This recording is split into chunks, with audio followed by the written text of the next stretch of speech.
Hi mga ka-reels, kung ang niche ng content nyo ay pagluluto, dapat pong iwasan yung gawin ito para hindi po kayo magkaroon ng violation tulad ng isang content creator na ginagawa po ito habang siya ay nagpapakita kung paano siya nagluluto. Dapat po natin ito maiwasan. Sasabihin ko po sa inyo kung ano ito dahil napaka-importante po nito para sa mga nagluluto ng mga pagkain at yun ang ginagawang niche ng kanilang content.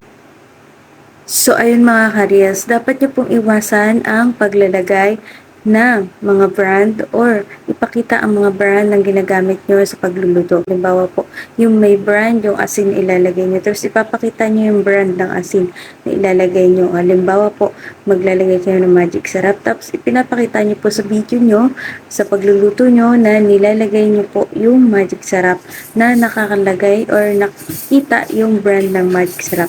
Bawal po ito mga karies. Magkakaroon po kayo ng violation dito. Yung i-upload nyo pong video ay magkakaroon ng issue. Yun po.